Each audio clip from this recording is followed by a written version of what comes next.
चलो, पिछले वीक में हम लोग क्या पढ़ रहे थे, कहाँ तक पहुंचे थे?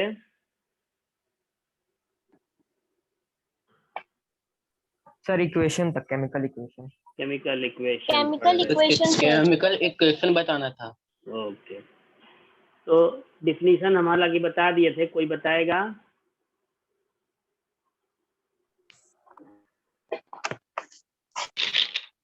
Process that leads symbolic representation of chemical reaction with the help of formula.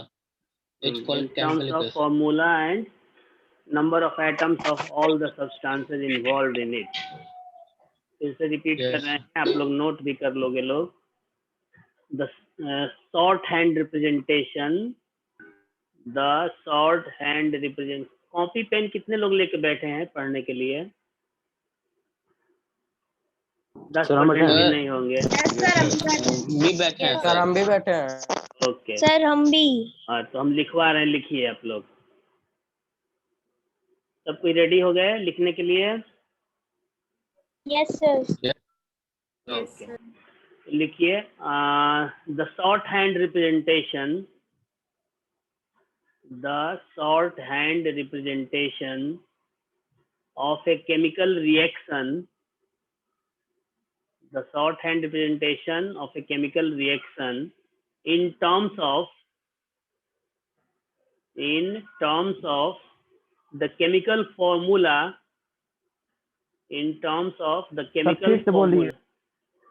बेटा पूछे कि रेडी हो गए, तो आप नहीं बोले कि हम नहीं रेडी हुए। फिर से बोल रहे हैं, मिला लीजिए। इन टर्म्स ऑफ, फिर से बोल रहे हैं एक बार, जिसका छूटा हुआ है सब लोग मिला लोगे। The short hand representation of a chemical reaction, the short hand representation of a chemical reaction in terms of the chemical formula, in terms of the chemical formula and the number of atoms of all the substances, and the number of atoms of all the substances involved in it is known as a chemical equation। फिर से एक बार repeat कर रहे हैं। The shorthand representation of a chemical reaction in terms of chemical formula and the number of atoms of all the substances involved in it is known as chemical equation।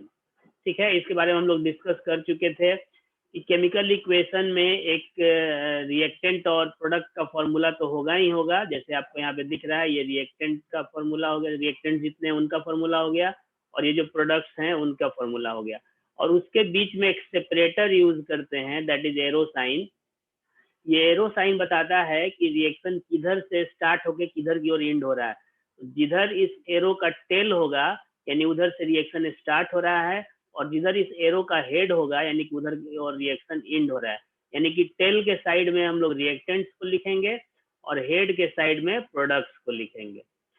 ठीक है, यहाँ तक में किसी को कोई दिक्कत? No sir. No sir. अब आगे है, हम लोग पढ़े थे कि टाइप्स ऑफ कैटलिस्ट का केमिकल मतलब क्या होता है? हाँ जी, कैटलिस्ट का मतलब? कैटलिस्ट, अभी कैटलिस्ट पे आएंगे तो बताएंगे, पढ़ना है अभी इसी लेसन में पढ़ना है। थोड़ा सा इंतजार कर लो, बता देंगे, बहुत अच्छे से बता देंगे।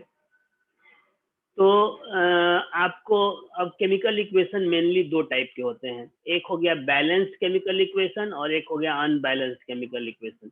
जैसे आप सीसॉ देखते हो ना, सीसॉ जानते हो लोग ना, सब लोग खेलने वाला। Yes sir. तो सीसॉ Yes, sir. जैसे एक साइड झुका हुआ है, एक साइड से उठा हुआ है, तो क्या वो बैलेंस्ड है या नहीं है? इस स्टेप में है सर वो नहीं है सर। नहीं है, ऐसे है सब बैलेंस है, ऐसा होगा तो बैलेंस होगा ना? Yes sir. ऐसा कब होगा? दोनों साइड है, एक इधर साइड है, एक इधर साइड है, ऐसा दोनों हाँ बोलो। साइड का वेट इक्वल होगा तब। दोनों साइड का वेट इक्वल होगा, मास इक्वल होगा, तब होगा। Very good. उसी तरह से केमिकल इक्वेशन बैलेंस कब होगा? जब दोनों साइड मतलब कि reactant side and product side. तो रिएक्टेंट साइड में जितने नंबर ऑफ एलिमेंट, हाँ जी, अपूर्वा कुछ बोल रहे हो? सर अलग से दिमाग लगा रहा है, आप बता रहे हैं तो समझा रहे हैं समझ आप, दे रहा है किसी सर को। समझा रहे हैं सर, आप कुछ भी कोई बीच में बोल दे रहा है सर, समझ ही नहीं आ रहा है। उसको कौन बोलिए ना सर चुप रहने के लिए, दिमाग कौन लगा है? रहा है। अपूर्वा। माइक बेटा म्यूट जब करो। ओके ओके ओके, जब जरूरत हो तो बोलो, नहीं तो हम, अगर कोई प्रॉब्लम है तो हमसे अलग से बोलोगे, ठीक है? तो जब आपको बैलेंस कब होगा, जैसे बहुत सारे एलिमेंट्स होंगे रिएक्टेंट साइड में भी और प्रोडक्ट साइड में भी। तो पहले तो ये हम लोग जान लेते हैं कि आपको 9th क्लास में पढ़े होंगे कि किसी भी केमिकल रिएक्शन में कोई भी नया एलिमेंट बनता नहीं है, यानी no matter is created nor is destroyed, ये law of conservation of mass था। अगर हाइड्रोजन ऑक्सीजन लेके चले हैं रिएक्टेंट साइड में, तो प्रोडक्ट साइड में भी हाइड्रोजन ऑक्सीजन के एटम होंगे, कोई दूसरा एलिमेंट का एटम नहीं आ जाएगा। तो जब एलिमेंट सेम होंगे तब दूसरा चीज क्या आता है, उनके नंबर ऑफ एटम सेम होने चाहिए, यानी कि रिएक्टेंट साइड में जितने एलिमेंट हैं वो सारे एलिमेंट प्रोडक्ट साइड में भी होने चाहिए, और एलिमेंट साइड में हर एलिमेंट रिएक्टेंट साइड में जितने हर एलिमेंट के जितने एटम हैं उतने ही प्रोडक्ट साइड में भी होने चाहिए। तब ऐसा केमिकल इक्वेशन बैलेंस कहलाएगा, और अगर ऐसा नहीं होगा तो अनबैलेंस्ड कहलाएगा। और हम लोगों को जब केमिकल इक्वेशन लिखना है, क्योंकि केमिकल इक्वेशन कोई गॉड गिफ्टेड तो है नहीं, तो वो हम लोग को लिखना है, हम अपनी सुविधा के लिए उसको बनाए हैं और अब हम लोग को लिखना है। तो जब लिखेंगे तो उसको बैलेंस करना जरूरी है। क्यों जरूरी है? ये क्वेश्चन आपके एनसीईआरटी बुक में है कि why does a chemical equation should be balance और मस्ट बी बैलेंस। तो chemical equation must be balance to satisfy the law of conservation of mass. आप क्लास 9 में पढ़े होंगे कि the total mass of reactant is always equal to the total mass of product. ये था आपको Lavoisier का दिया हुआ law of conservation of mass. तो वो यूनिवर्सल लॉ है, उसको सेटिस्फाई करने के लिए हम लोग को बैलेंस करना जरूरी होगा। यानी हमारा इक्वेशन गलत हो सकता है, वो लॉ गलत नहीं हो सकता है। तो वो लॉ को सही साबित करने के लिए हम लोग को इक्वेशन बैलेंस करना जरूरी है। ये हम लोग को ये टॉपिक यहाँ तक फर्स्ट वीक में ही पढ़ लेना था। ये होमवर्क है, सब लोग स्क्रीनशॉट ले लो और इसका आंसर चाहिए हम लोग को संडे तक में या पिछले अगले वीक के क्लास से पहले तक में। ये सारे इसी पीडीएफ में, हम पीडीएफ यहाँ तक का भेजेंगे, डे 1 तक का पीडीएफ आपको आज भेजेंगे। पहला question right the name of 10 chemicals present around you. दूसरा क्वेश्चन डिफिनीशन देना है ये चारों का। तीसरा लिखना है केमिकल रिएक्शन लिखना है और उसका एक्सप्रेशन लिखना है, इक्वेशन नहीं लिखना है। तीसरे क्वेश्चन में आप ध्यान से सुनोगे कि 5 केमिकल रिएक्शन का एक्सप्रेशन लिखना है, जैसे hydrogen and oxygen react together to form water, ये एक एक्सप्रेशन हो गया। इस तरह से nitrogen and hydrogen gas combines together to form ammonia gas, carbon burns in the presence of oxygen to form carbon dioxide. ये सब आपको एक्सप्रेशन हो गए रिएक्शन के। और चौथा क्वेश्चन है why do we balance chemical equation, ये अभी बता दिए। अब आते हैं हम लोग, बहुत इंपॉर्टेंट टॉपिक है how to balance a chemical equation. अगर आप सीख गए हैं तो कोई बात नहीं है, जैसे आप ड्राइविंग सीख लिए तो कोई बात नहीं, अब जैसे मन करे चला रहे हैं गाड़ी, स्कीड कर रहे हैं या जो भी स्टंट करना है कर रहे हैं। लेकिन जब आप सीखने जाते हैं शुरुआत में तो आपको कुछ रूल्स बताए जाते हैं कि पहले ये करना है, एक्सीलेटर को पकड़ना है, धीरे धीरे छोड़ना है, तो क्लच छोड़ना है, ये सब सिखाया था। हम गाड़ी चलाने हमको नहीं आते इसलिए हम ज़्यादा नहीं बता सकते थे। तो उसी तरह से जब आप सीख रहे हैं, जब आप केमिकल इक्वेशन बैलेंस करना सीख रहे हैं तो आपको कुछ स्टेप्स को फॉलो करने होते हैं, तभी आप सीख पाएंगे। और जब आप सीख जाएंगे तो आपको ये स्टेप अपने आप फॉलो होने लगेंगे, अपने आप वो स्पॉन्टेनियस हो जाएगा।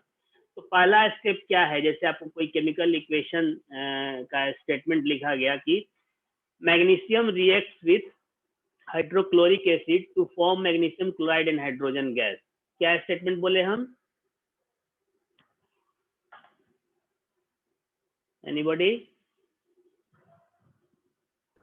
Magnesium react with hydrogen Hydrochloric to acid, form magnesium chloride and hydrogen gas. Magnesium reacts with hydrochloric acid to form magnesium chloride and hydrogen gas.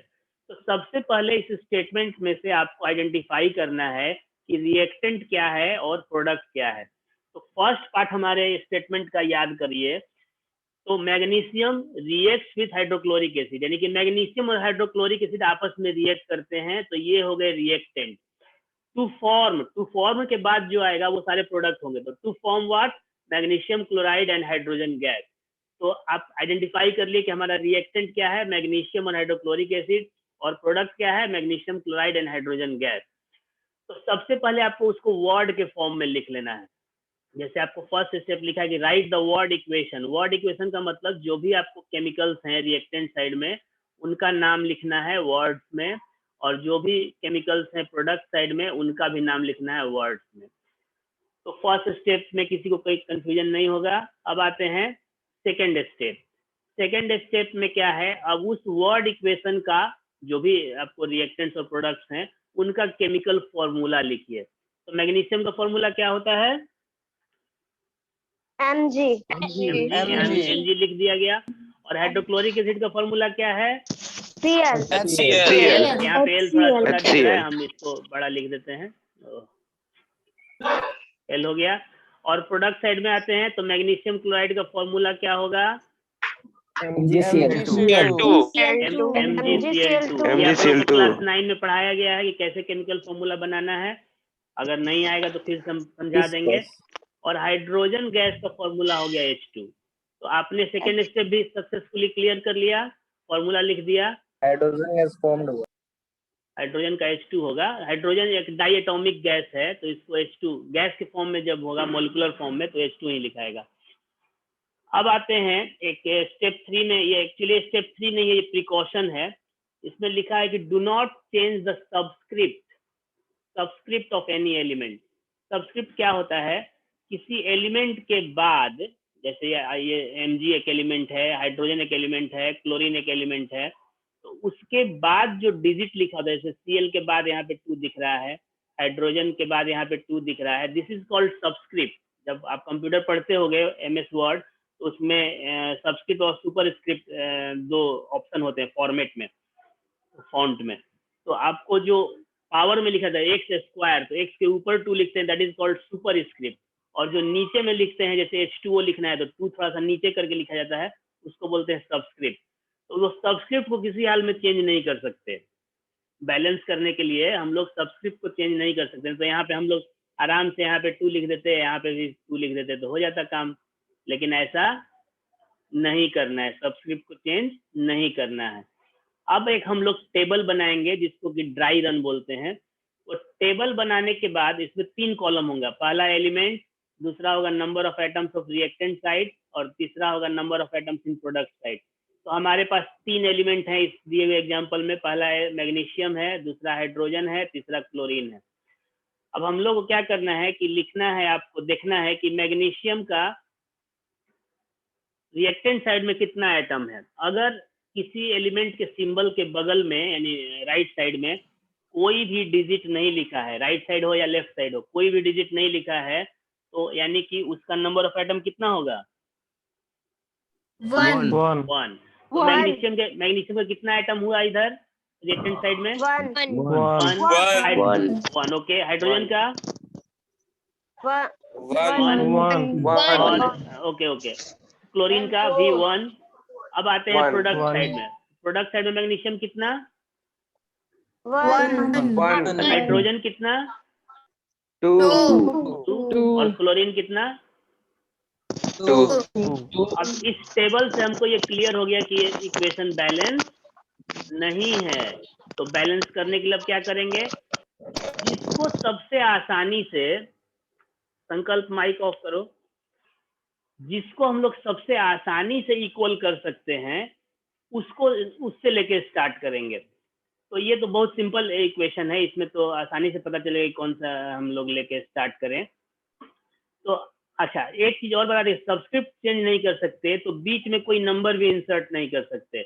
जब भी हम लोगों को कोई चेंज करना होगा, एकदम ध्यान से सुनोगे और इसको हमेशा फॉलो करना है। जब भी कोई इक्वेशन बैलेंस करना है, तो जो भी हम लोग को डिजिट डाल के बैलेंस करना होगा, वो हमेशा लेफ्ट मोस्ट साइड में, यानी कि अगर इसको बैलेंस करना है तो ये, अगर 2 लिखना है तो यहाँ एच के बगल में 2 नहीं लिखेंगे, कहाँ लिखेंगे, एच के पहले, इसके आगे हाँ लेफ्ट साइड में, ठीक है। और जब यहाँ पे 2 लिख देंगे तो जितना भी एलिमेंट होगा इस फॉर्मूला में वो सब पे अप्लाई हो जाएगा, यानी सब में मल्टीप्लाई हो जाएगा वो। तो स्टेप 5 वही है, try to equate the number of atoms of any element to the both side, start preferably with the element having maximum number of atoms. जिसके ज्यादा है उसको करेंगे। तो कैसे करेंगे, तो यहाँ तो किया हुआ, हम यहाँ पे करके बताते हैं आपको। सिंपली ये 2 है हाइड्रोजन, इधर कितना है 1 1 को 2 करने के लिए क्या करते हैं हम लोग जनरली मैथ में, अगर करना हो 1 को 2 तो क्या करेंगे, multiply 1 should be multiplied by 2। Very good. अब हम लोग किस साइड में मल्टीप्लाई कर रहे हैं, रिएक्टेंट साइड और Reactant side. आप रिएक्टेंट साइड में हाइड्रोजन को ढूंढिए कहाँ पे है, तो यहाँ पे है। तो इसके पहले, जैसा हम पहले बताए कि लेफ्ट साइड में करते हैं, तो लेफ्ट साइड में जब 2 लगा दिए तो 2 हाइड्रोजन में भी लग गया और साथ ही साथ किसमें लग गया, क्लोरीन में क्लोरीन में भी लग गया। तो अब आपको इसमें भी 2 हो जाएगा। तो अब क्या ये इक्वेशन बैलेंस हो गया, यस सर हो गया Yes, sir. तीनों एलिमेंट का sir. नंबर हो ऑफ गया। एटम सेम हो गया दोनों तरफ, तो हमारा इक्वेशन Yes, क्या sir. हो गया, बैलेंस हो गया। तो इसी तरह से सर हम लेकिन लोग, हाँ बोलो। सर फर्स्ट टाइम था सर, तो MgCl2 कैसे हो गया सर, और MgCl2 कैसे हो गया? हाँ ये बहुत अच्छा क्वेश्चन है, 9th में नहीं पढ़े हो इसलिए पूछे हो। चलो बता देते हैं ये भी। केमिकल फॉर्मूला लिखने के लिए, जैसे हम लोग कोई काम करने जाते हैं तो उस काम से रिलेटेड जो भी हमारे अस्त्र शस्त्र हैं, उसको चाहिए ना, काम के करने के लिए जो भी चीज़ों को जरूरत है वो हमको पता होना चाहिए। तो केमिकल फॉर्मूला लिखने के लिए आपको 2 चीज पता होना चाहिए। पहला तो जो डिफरेंट एलिमेंट्स उसमें इन्वॉल्व होंगे उनका सिंबल याद होना चाहिए, और दूसरा चीज उनकी वैलेंसी। तो मैग्नीशियम क्लोराइड हमको लिखना है, यानी इसमें कौन कौन से 2 एलिमेंट होंगे, मैग्नीशियम और magnesium and chlorine. Chloride chlorine से बनता है। तो मैग्नीशियम का सिंबल कोई बताएगा हमको, Mg। और क्लोरीन का सिंबल Cl। ठीक है, ओके। अब मैग्नीशियम की वैलेंसी जो है वो होती है 2। मैग्नीशियम की वैलेंसी कितनी होती है, 2 प्लस। तो इसके ऊपर हम लोग लिख दिए 2, प्लस माइनस से मतलब नहीं है, ये थोड़ा दिक्कत हो रहा है, ठीक से लिखा नहीं रहा है माउस काम नहीं। तो मैग्नीशियम की वैलेंसी 2 हो गई, और क्लोरीन की वैलेंसी कितनी होती है, -1. -1। तो माइनस लिखेंगे, 1 लिखे हम लोग। और क्या करते हैं, क्रिस क्रॉस, यानी इसकी वैलेंसी इसके नीचे, मल्टीप्लीकेशन। हाँ, और इसकी वैलेंसी इसके नीचे। तो आपका हो जाएगा Mg के नीचे 1 आएगा, तो 1 लिखने की जरूरत नहीं होती है, हम पहले बता चुके हैं। और क्लोरीन के नीचे क्या आ जाएगा, 2 आ जाएगा। मैग्नीशियम क्लोराइड का फॉर्मूला क्या हो गया, MgCl2 MgCl2। क्लियर हुआ जो भी पूछे थे इसको, सर हाँ। सर तो रिएक्टेंट साइड में Mg2 क्यों नहीं लिखे हैं? Mg2 क्यों लिखे, जब इधर Mg है, Mg2 वो जो वैलेंसी वाला बोल रहे हो, यस सर। कंबाइन नहीं किया सर किसी एक सेकंड बता रहे हैं। जो Mg2 प्लस आप देखते हो बुक में लिखा है 9th क्लास में, तो उसमें आपको एलिमेंट का वो सिंबल नहीं है Mg2 प्लस, उसमें 2 पार्ट हो गया, एक Mg सिंबल हो गया और 2 प्लस जो है उसकी वैलेंसी हो गई। तो वैलेंसी फॉर्मूला में नहीं लिखा जाता है, वैलेंसी से फॉर्मूला बनाया जाता है। जब इक्वेशन लिखते हैं हम लोग, उसमें वैलेंसी लिखने की जरूरत नहीं होती है। नहीं तो C4O2 लिखते ना, कार्बन डाइऑक्साइड का फॉर्मूला क्या लिखते हैं, C4O2, ऐसा लिखते हैं, नो सर। No sir. तो ऐसा लिखेंगे तो गलत हो जाएगा, इसलिए वैलेंसी नहीं लिखा जाता। मैग्नीशियम का जो सिंबल है Mg वही लिखेंगे, और मैग्नीशियम क्लोराइड का जो फॉर्मूला होगा MgCl2 वही लिखेंगे। MgCl या MgCl3 नहीं लिख सकते, अगर वो लिख दिए यानी कि आपने स्टार्ट ही गलत कर दिया। अगर अब ध्यान से सुन लो, 10th क्लास के स्टूडेंट हो, 11th में जाओगे अभी इसके बाद तुम लोग, तो 10th क्लास में आपको जो भी हम लोग पढ़ा रहे हैं, तो एक अंडरस्टैंडिंग है कि अगर कोई क्वेश्चन में आया कि बैलेंस केमिकल इक्वेशन लिखना है, बच्चे ने इक्वेशन लिखा सही से, बैलेंस पूरा सही नहीं भी है, तो कुछ नंबर दे देते हैं। लेकिन आप 11th क्लास में जाओगे तो बैलेंस नहीं होगा तो कोई मार्क्स नहीं मिलेगा। दूसरी चीज, अगर 10th क्लास में भी आपने इक्वेशन गलत लिखा, यानी कि फॉर्मूला जो है वो गलत लिखा रिएक्टेंट का या प्रोडक्ट का या दोनों का, तो आपको कोई मार्क्स नहीं मिलेगा, क्योंकि आपने जो पहचान है, पहचान क्या है, केमिकल फॉर्मूला है, तो पहचान ही गलत लिखा तो फिर कुछ भी बैलेंस करो कोई फर्क नहीं पड़ता है। अगर आप फॉर्मूला गलत लिख के बैलेंस भी कर दिए तो कोई मार्क्स नहीं मिलेगा। इसलिए ध्यान देना है कि केमिकल फॉर्मूला बिल्कुल सही होना चाहिए। तो बैलेंसिंग में इस सिंपल इक्वेशन में तो कोई दिक्कत नहीं होगा। इसमें स्टेप 6 में दिया हुआ है, repeat step 5 until the atoms of all the elements are not equal। जब तक सारे एटम्स का बराबर नहीं हो जाता है तब तक उस स्टेप को रिपीट करते रहेंगे। ठीक है, अभी जैसे हम लोग ये एग्जांपल देखते हैं। आयरन रिएक्ट करता है स्टीम के साथ, यानी वाटर के गैसियस फॉर्म के साथ, वेपर फॉर्म के साथ, और बनाता है फेरिक ऑक्साइड और हाइड्रोजन। आप में से बहुत सारे लोग आयरन की वैलेंसी 2 होती है, 2 और 3 दोनों होती है, मालूम है? Yes, sir. फेरस किसको बोलते हैं और फेरिक किसको बोलते हैं? अगर फेरस है तो वैलेंसी कितनी होगी और फेरिक होगी तो वैलेंसी कितनी होगी? सब फेरस है तो 2 अगर होगी। फेरस है तो फेरिक है- वैलेंसी फेरस है तो 2 फेरिक होगी, है फेरिक तो है वैलेंसी 3 होगी। Very good, very good, very good. तो यहाँ ध्यान देना है और अच्छे से याद रखना है कि कुछ ऐसे एलिमेंट्स हैं जो मल्टीपल वैलेंसी शो करते हैं, यानी एक से अधिक वैलेंसी शो करते हैं। उसका कारण क्या है वो 9th क्लास में आपको बताया गया होगा, नहीं बताया गया होगा तो कभी हम लोग सिलेबस कंप्लीट हो जाएगा तो डिस्कस कर लेंगे उसके बारे में।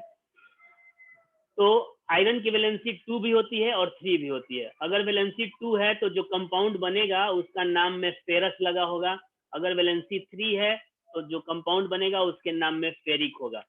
तो हम लोग सबसे पहले यहीं से स्टार्ट करते हैं कि कंपाउंड का सर एक बार और नाम, रिपीट कर दीजिए अभी जो बोले हैं। हाँ रिपीट कर रहे हैं, ऐसे रिकॉर्डिंग भी जाएगा, उसमें सुन सकते हो 2 बार 4 बार जितना। अगर आयरन की वैलेंसी 2 है तो जो कंपाउंड बनेगा उसका नाम में फेरस लगा होगा, जैसे फेरस सल्फाइड तो FeS।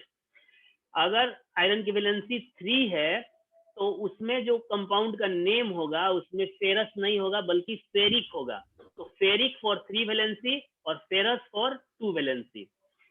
अब हम लोग को स्टार्ट इसी से करते हैं कि फेरिक ऑक्साइड प्रोडक्ट साइड में है। तो आपको देखो आयरन रिएक्ट विथ वाटर, यानी कि रिएक्टेंट हो गया आयरन और वाटर, तो पहले वर्ड इक्वेशन लिख दिया गया to form ferric oxide and hydrogen gas. तो फेरिक ऑक्साइड और हाइड्रोजन गैस ये प्रोडक्ट्स हो गए। अब फेरिक ऑक्साइड का फॉर्मूला Fe2O3 क्यों हुआ ये हम लोग देख लेते हैं। तो फेरिक है तो आयरन की वैलेंसी कितनी होगी? 3। और ऑक्सीजन की वैलेंसी एक ही होती है, वो 2 होती है हमेशा। तो क्रीज क्रॉस करेंगे, यानी कि आयरन की वैलेंसी ऑक्सीजन के नीचे और ऑक्सीजन की वैलेंसी आयरन के नीचे, तो क्या लिखाएगा आपका, क्या आ जाएगा रिजल्ट? Fe2O3 और O3। तो आ गया ना Fe2O3 जो हम लोग लिखे हैं वहां पे एग्जाम, यहाँ पे Fe2O3 आ गया। Yes sir. ओके, अब आपको ये टेबल बना लिए। तो टेबल में आप साफ देख रहे हो कि आयरन 1 है रिएक्टेंट साइड में, हाइड्रोजन 2 है और ऑक्सीजन 1 है। प्रोडक्ट साइड में आयरन 2 है, ऑक्सीजन 3 है और हाइड्रोजन 2 है। बैलेंस करना है तो हमेशा याद रखना है कि मल्टीप्लाई करके ही बैलेंस कर सकते हैं, डिवीजन, एडिशन, सब्ट्रैक्शन ये सबसे बैलेंस नहीं कर सकते।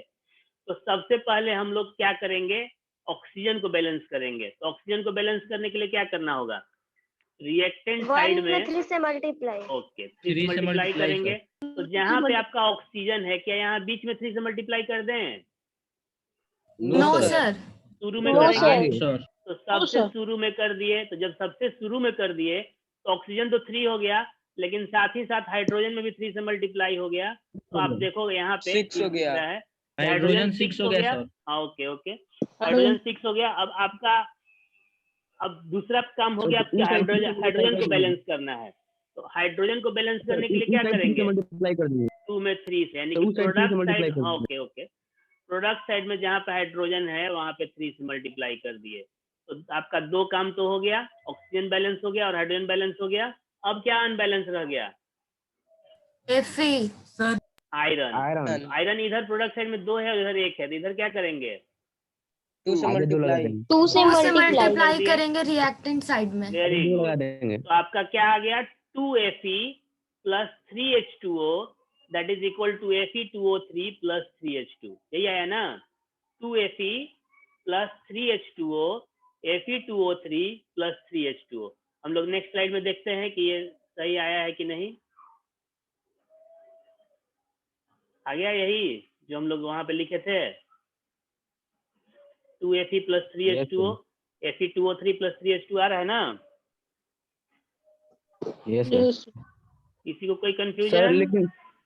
लेकिन ये सब सर कुछ ही एलिमेंट में क्यों चेंज होता है सर, फेरिक फेरस ये हाँ, सब क्यों कुछ होता है, element हम अभी पहले ही बोले आपको कि क्लास 9th में पढ़ना था, लेकिन आप 9th में नहीं पढ़े हैं, कोई बात नहीं, हम लोग ये लेसन कंप्लीट जब कर लेंगे, इसी लेसन को, ज्यादा दूर नहीं जाएंगे, ये लेसन जिस दिन कंप्लीट होगा उस दिन आप हमको याद दिलाओगे, हम आपको बता देंगे क्यों कॉपर का हो या आयरन का हो वैलेंसी एक से अधिक होता है, बाकी का क्यों नहीं होता है। ठीक है सर टॉपिक यही चल रहा है, बता दीजिए ना अभी।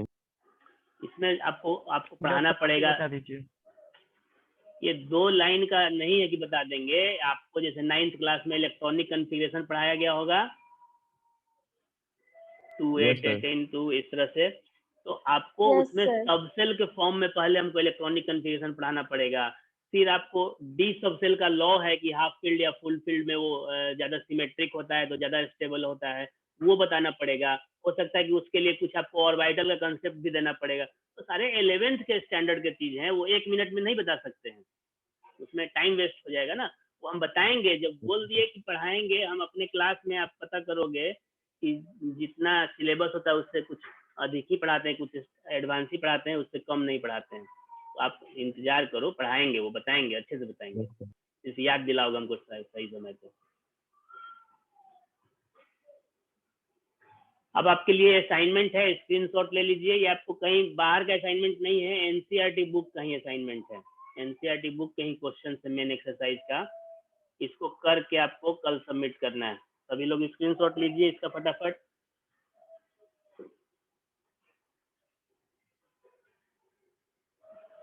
हो गया? यस सर करना है। नो सर इसमें लिखा है आपको क्वेश्चन में कि right the balanced equation for the following chemical equation. ये जो पहला क्वेश्चन में आपको वर्ड इक्वेशन दिया हुआ है, आपको इसको फॉर्मूला में चेंज करके बैलेंस कर लेना है। दूसरा जो क्वेश्चन है उसमें स्टेटमेंट दिया हुआ है, आपको वर्ड इक्वेशन भी लिखना है और तब उसको इक्वेशन लिख के बैलेंस भी करना है। तो दूसरा क्वेश्चन में थोड़ा सा ज्यादा काम करना है, पहला क्वेश्चन में थोड़ा कम काम करना है। हो गया सबका स्क्रीनशॉट इसका? यस सर बैरियम एक सेकंड, अभी ये तब आगे पढ़ना है। तो इतना तक में अभी इतना ही हम लोग रखते हैं, क्योंकि ज्यादा हो जाएगा आप लोगों को। हाँ जी सर, बैरियम क्लोराइड थोड़ा बता दीजिए। Barium chloride, very good. जो चीज नहीं आता है अभी पूछ लेंगे, अभी टाइम है हम लोगों के पास। बेरियम का फॉर्मूला होता है Ba, बेरियम का सिंबल क्या होता है Ba, और इसकी वैलेंसी होती है 2, ठीक है। और क्लोरीन जो है उसका सबको मालूम है कि Cl होता है और उसकी वैलेंसी होती है 1। तो जब क्रिस क्रॉस करेंगे तो Ba के नीचे 1 आएगा, तो लिखने की जरूरत नहीं है, और Cl के नीचे क्या आ जाएगा 2। तो फॉर्मूला क्या हो जाएगा बेरियम क्लोराइड का BaCl2। और उससे भी थोड़ा सा टफ है, वो नहीं पूछा किसी ने, एल्युमिनियम सल्फेट। एल्युमिनियम का symbol Al3 Al3, very good. और सल्फेट जो है आपका वो होता है SO4, है ना। और सल्फेट की जो वैलेंसी होती है वो कितनी होती है सर 2। तो ये पूरा घेर के क्यों लिख रहे हैं, क्योंकि पूरे के लिए 2 है, सिर्फ S के लिए, सिर्फ O के लिए नहीं है। तो जब आप इसको क्रिस क्रॉस करेंगे तो Al के नीचे कितना आएगा? सर फिर से बता दीजिए सर, कोष्ट क्यों हाँ, किए हैं? फिर से बताएंगे, पहले इसको पूरा कर लेने दो। Al के नीचे 2 आएगा, और SO4 जो है उसको भी ब्रैकेट में घेर के उसके नीचे आ जाएगा 3। इसको अगर हम लोग, क्योंकि माउस ठीक से लिखा नहीं रहा है तो हिल जा रहा है, इसको ढंग से लिख देते हैं, कोशिश करते हैं। Al ब्रैकेट क्यों लिखेंगे वो बता रहे हैं अभी। Al के नीचे 2 हो जाएगा, और सल्फेट जो है आपको ब्रैकेट में छोटा ब्रैकेट यूज करते हैं हम लोग, SO4, और इसके नीचे 3। ब्रैकेट इसलिए यूज करते हैं कि ये जो भी वैलेंसी हो या मल्टीप्लाई जो 3 से है, ये सल्फर के लिए भी है और ऑक्सीजन के लिए भी है। तो जब एक कोई आप जैसे 9th क्लास में पढ़े होंगे रेडिकल, एसिडिक रेडिकल और बेसिक रेडिकल, जिसके ऊपर प्लस चार्ज होता है उसको एसिडिक बेसिक रेडिकल्स बोलते हैं, और जिसके ऊपर माइनस चार्ज होता है उसको बोलते हैं एसिडिक रेडिकल्स। तो जब किसी रेडिकल में एक से अधिक एलिमेंट के एटम होते हैं, जैसे एल्युमिनियम है तो एल्युमिनियम में तो सिर्फ एक ही एलिमेंट के एटम है ना जी, एल्युमिनियम के। लेकिन जब सल्फेट बोल रहे हैं, सल्फाइट बोल रहे हैं, कार्बोनेट बोल रहे हैं, फॉस्फेट बोल रहे हैं, तो जैसे फॉस्फेट बोल रहे हैं तो PO4 यानी उसमें फॉस्फोरस के भी एटम है, ऑक्सीजन के भी एटम है। तो ऐसे केस में जब वैलेंसी लिखनी होती है या जब फॉर्मूला लिखना होता है तो उस रेडिकल को ब्रैकेट में डाल देते हैं, यानी जो भी उसमें मल्टीप्लाई होगा, जो भी सब्सक्रिप्ट अप्लाई होगा वो पूरे के लिए अप्लाई होगा। समझ में आया? Yes, yes sir. Sir. Yes, sir. किसी को और कोई कंफ्यूजन इस क्वेश्चन में? देख लो No, कि sir. किसी का और फॉर्मूला नहीं आ रहा हो तो पहले थोड़ा सा आज सर आप सारा लोग करने के बाद सबमिट कहाँ करेंगे? सबमिट मेरे व्हाट्सएप नंबर पे, ठीक है सर। मेरा जो भी सर आपको आज की होमवर्क कॉल, करना है। हाँ हाँ, सर बोलो आज सबमिट अर्षित। करेंगे कल? आज करो, कल करो, परसों करो, जितना जल्दी हो सके करो, ताकि हम भी चेक करके निश्चिंत होते जाएं, नोट करते जाएं। आप लोग को मालूम है कि इस साल 10th बोर्ड का एग्जाम नहीं हो रहा है, CBSE ने यस सर, कैंसिल हो गया। डिसीजन लिया है, कैंसिल Yes, कर sir. दिया है 10th का खास करके। तो अब इसका रिजल्ट कैसे निकलेगा? तो इसका रिजल्ट आपको इंटरनल असेसमेंट पे कैलकुलेट होगा। मेनली इंटरनल असेसमेंट के आपको 4 पार्ट होते हैं। 20 मार्क्स का इंटरनल असेसमेंट होता है, उसमें 4 पार्ट है। 5 नंबर जो है 5 मार्क्स आपको साल भर में जो 3 एग्जाम होते हैं, प्री मिड टर्म और पोस्ट मिड टर्म, ये 3 टर्म जो एग्जाम होते हैं उनका सबका मिला के एवरेज निकाल के 5 मार्क्स उसके लिए होता है। 5 मार्क्स आपको जो भी क्लास वर्क या होमवर्क दिया गया, आपको ऑनलाइन हो या ऑफलाइन हो, उस पे आपको 5 मार्क्स मिलता है। 5 मार्क्स साइंस के केस में प्रैक्टिकल जो भी करवाया जाएगा, नहीं भी करवाया जाएगा तो उसका कॉपी बनवाया जाएगा, उससे रिलेटेड कुछ क्विज वाइवा किया जाएगा, उस पे मिलेगा। और 5 मार्क्स जो है आपको असाइनमेंट प्रोजेक्ट या ऐसा कुछ दिया जाएगा, उस पे होगा। तो ये सारे मिला के 20 मार्क्स में कन्वर्ट होते हैं। तो अगर आप किसी भी पार्ट को नेग्लेक्ट करोगे कि ऑनलाइन है, नहीं जमा करेंगे तो क्या हो जाएगा, तो सारा रिकॉर्ड होते रहता है। अगर आप नहीं जमा करोगे तो आपको ऑब्वियस है कि 5 नंबर तो नहीं मिलेगा। तो फिर आपका मान लो कि 20 में अगर सर किसी को, असाइनमेंट में यही दोनों क्वेश्चन है ना? हाँ, और उसके पहले जो होमवर्क जो स्क्रीन आया था, स्क्रीनशॉट लेने को बोले थे, जो डिफिनेशन Yes, लिखना था, वो ये दोनों पेज जो है आपका असाइनमेंट में है। ये जरूरी है करना, आपके लिए जरूरी है, क्योंकि अगर बोर्ड एग्जाम होता है तो 80% तो वहां से आ गया, 20% इंटरनल असेसमेंट से गया, तो थोड़ा कम असर पड़ेगा। लेकिन मान लो कि अब कोई बच्चा जो पिछले साल कोई exam homework class work submit नहीं किया, लाइटली लिया उसको, अब उसको 20 में मान लो कि 12 आया, तो 100 में कितना हो जाएगा? 60? सर 92